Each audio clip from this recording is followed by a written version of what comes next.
At 1000 hours local time, this Ukrainian MiG-29 crossed the front line at Kherson at 50 feet to take out a grain silo the Russians had repurposed into a drone command and control center. While the mission had been relatively quiet so far, this would all change in a matter of seconds. Unknown to the MiG-29, a Russian Igla from a checkpoint directly ahead had the aircraft in its sight and let loose a missile smoke trail, corkscrewing up missile already turning seeker locked onto its engines. The pilot yanked hard left, then harder right into the missile's previous path, forcing an overshoot. But this was just the first one, 3 more launches within 4 seconds. Different vectors, Russian troops were firing, without locked tones, hoping proximity would compensate the pilot's SP-015. Beriosa radar warner stayed silent. These Soviet systems can't detect passive infrared missiles, only radar-guided threats like a smoke detector that can't detect actual fire. Only smoke, the rising smoke plumes were his only warning. As 3 missiles tried to converge on him simultaneously, the pilot entered a maximum brake turn, 9 Gs, crushing him into the seat. The missiles couldn't match it all. 3 overshot, harmlessly, but those launch plumes just sent up giant smoke signals, visible for 20 miles. Every Russian position from here to Crimea now knew exactly where to look. He dove back 50 feet, threading above power lines at 540 knots at ground speed. The radar altimeter screamed warnings. Minimum settings showed 50 feet, but actual clearance varied between 20 and 80 feet over the terrain. One moment of inattention meant becoming a very expensive lawn dart. This was nap of the earth, flying at its most extreme, using terrain to break radar line of sight every 8 to 10 seconds. Power line corridors guaranteed no surprise obstacles, but flying so low that rooftop manpads teams could look down at him. More Iglas launching ahead, Russians firing over the shoulder, launching behind his path, hoping he'd fly through the missile's acquisition basket. Each evasive maneuver burned 200 pounds of fuel from his 7,000-pound internal capacity. Simple math, 35 more. Hard turns like that, and he'd be walking home. His plane's navigation system was useless. This low, pure, memorized waypoints on his Mark I eyeballs were the only things keeping him from becoming one with the Ukrainian countryside. Though he was successfully winning the world's deadliest game of dodgeball, a P-18 spoon rest radar was getting intermittent returns. This Vietnam-era beast operates in the VHF band at 150 to 170 megahertz wavelengths that penetrate terrain better than modern X-brand radars. Kind of like how you can hear the bass of your neighbor's music but not the voice. The operator was starting to notice a pattern in the fleeting contacts, already alerting a Pantsir crew 12 kilometers ahead about the probable route, if he could even make it through this next swarm of Iglas.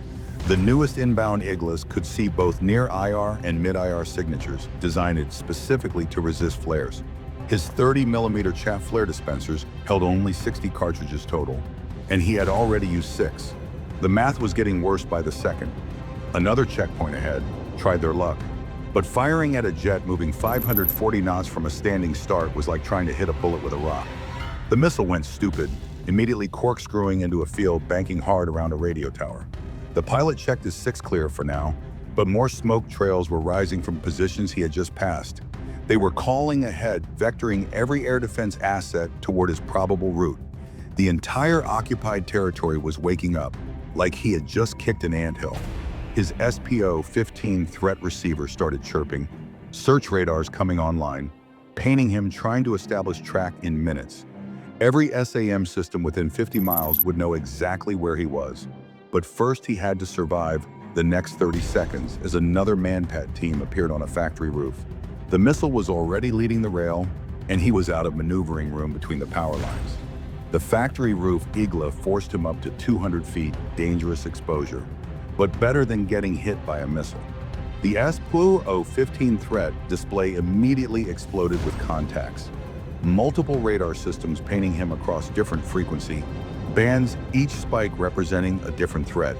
The Pantsir's 1RS-2E radar was switching between search mode with his 40-kilometer range umbrella and track mode at 20 kilometers, trying to lock him down for a shot. Search mode was like a lighthouse sweeping around. Track mode like a spotlight locked on the moment it switched to track.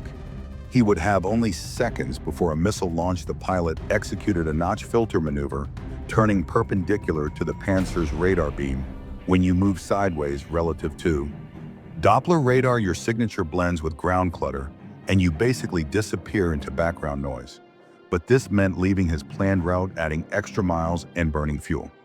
He could not spare. Every defensive move was a trade-off between surviving the next threat and having enough gas to make it home, as the pilot tried to dip, duck dive, and dodge missiles.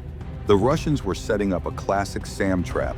The old P-18 VHF radar would flush him out, and its long wavelengths could penetrate terrain, making it impossible to hide from. Then the X-band fire control radars would engage, like using a tracking dog to find someone, then sending in attack dogs for the finishing move. Meanwhile, a TOR-M2 system was warming up from a cold start. These systems need 3 full minutes to boot up their 9. One electronically steered array, once online, it could track 48 targets at the same time and engage 4 at once. He would be flying right into its engagement envelope in less than 2 minutes. If things weren't bad enough, the Kasuga 4 electronic warfare system joined in, starting GPS jamming across the L1 and L2 bands at 1,575 and 1,227 megahertz.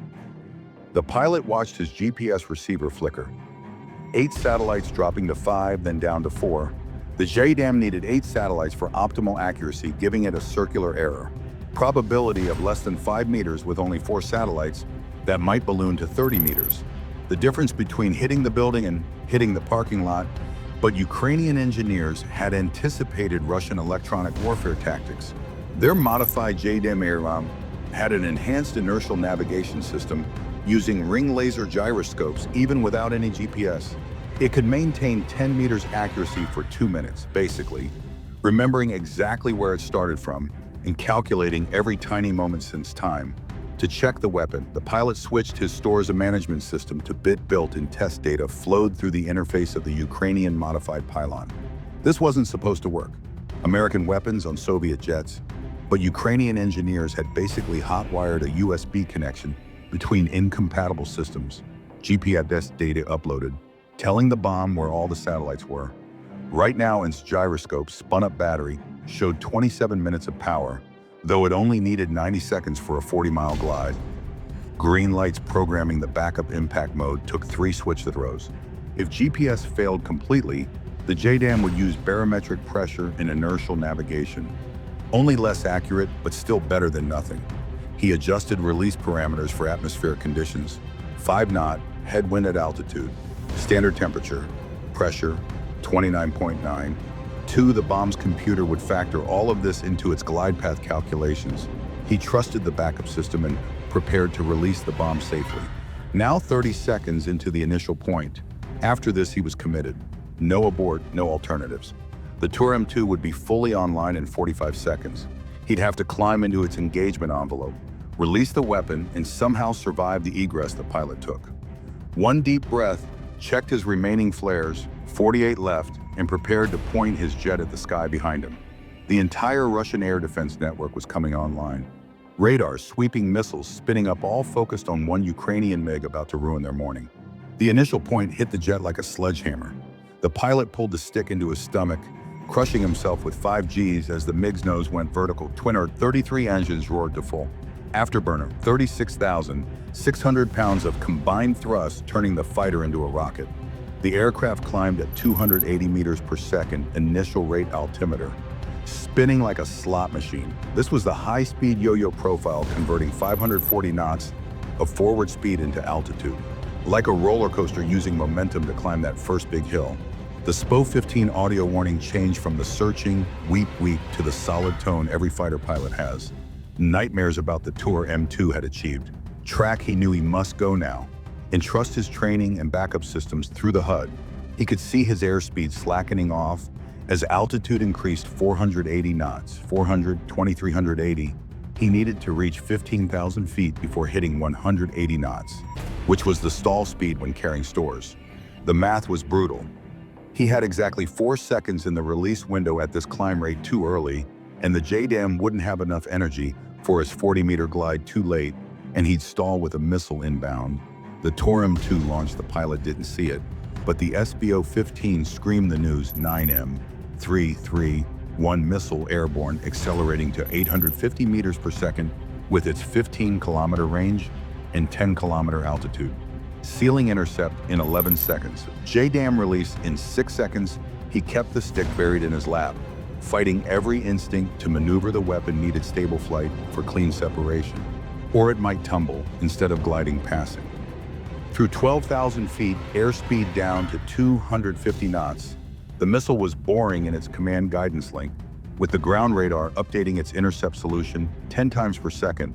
The Russian operator was good keeping the lock despite the MiG's near vertical altitude. 13,000 feet, 220 knots. Now the stall warning system started chirping, getting close to the edge of controlled flight. 14,000 feet, 200 knots, almost there. At exactly 15,000 feet and 185 knots.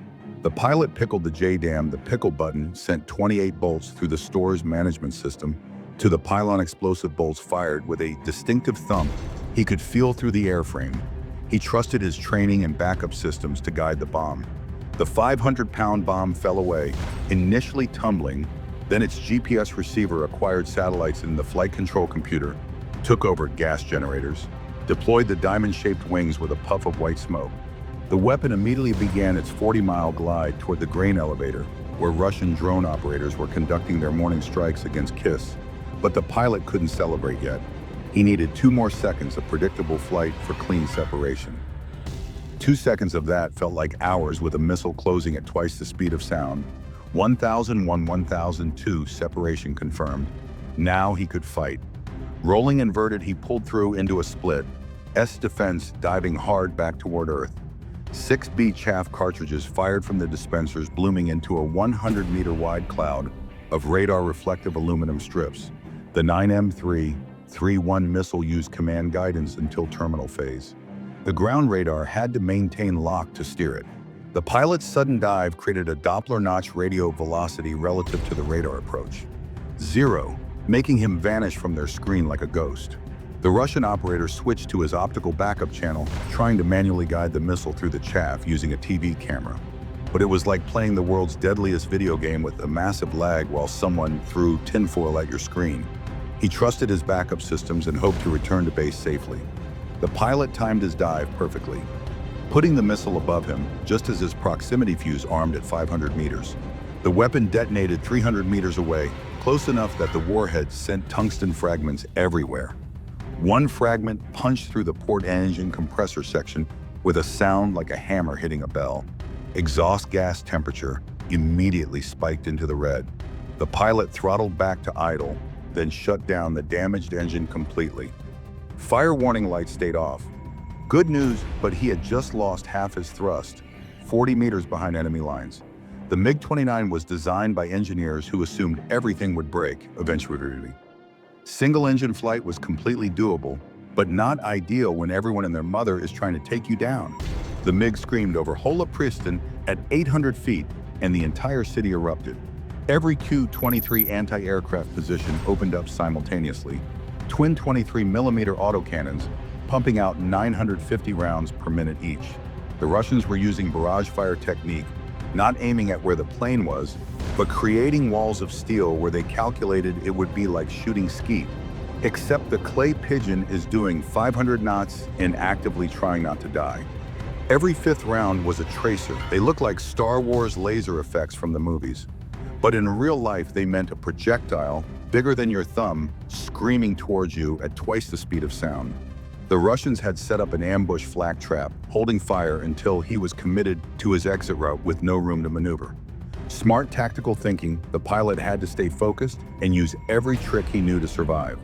But the pilot had one advantage. He used this to help and kept breathing steady and focused, always. He was flying through his own sonic boom. Overpressure wave disrupted optical sights, making everything shimmer, like a desert mirage. Gunners were trying to aim through constantly distorting air. Their shots were going wide. Then he started jinking random 2-3G turns every 2 seconds to defeat tracking solutions on 2 engines. This would be routine on one engine. With degrading hydraulics, it was like trying to do surgery while riding a mechanical bull. The yellow hydraulic warning light had been on since the shrapnel hit. Now it turned red, primary hydraulic system failure. The backup system engaged automatically, but only provided 30% control authority. Every control input now required massive stick and rudder movement. Every movement just got 10 times harder. 23mm rounds started connecting the distinctive sound of metal punching through aluminum. Skin filled the cockpit. The pilot compensated with rudder and differential thrust, except he only had one engine. Every system failure cascaded into another problem. The aircraft was becoming harder to control with each hit through the chaos. He could see Ukrainian territory ahead, maybe 35 miles. The MiG was barely responding to controls, but it was still flying because Soviet engineers built these things like flying tanks. Triple redundancy. And everything gave the pilot the ability to fly with half the aircraft shot away behind him. 40 miles back, the JDAM-ER was in its terminal dive at 287 meters per second. The drone operators in the grain elevator had just 3 more seconds to get out of Dodge. The weapon's FMU-152 joint programmable fuse was set to delay mode. It would penetrate deep before detonating the bomb, hit the center support column at over 600 miles per hour. It punched through it like paper, and then through 2 more floors of concrete and steel. Then it detonated 445 pounds of trional, 80% TNT, with 20% aluminum powder converted to pure energy in microseconds. Once the blast overpressure hit 300 psi at 10-meter radius, the aluminum powder created a 2,800 degrees Celsius fireball that consumed everything instantly. The blast wave traveled through the concrete at 1,700 meters per second, faster than a rifle bullet, creating spalling where the concrete itself became lethal projectiles. The support column vaporized 8,000 tons of concrete, and grain began progressive collapse, each floor hammering the one below. At gravitational acceleration, the building folded in on itself like a Jenga tower. Total collapse time, just 6.2 seconds. The dust cloud rose 500 feet visible from Ukrainian positions across the river. Secondary explosions rippled through the ruins as stored Igla missiles and drone batteries cooked off their warheads, adding to the destruction. The Ukrainian pilot nursed his injured MiG toward friendly airspace, holding minimum controllable airspeed on one engine, fighting failing hydraulics every meter behind him. The Russian drone headquarters was gone. The hunters had finally become the hunted by for now. The pilot survived, but the damage was severe and rescue came quickly.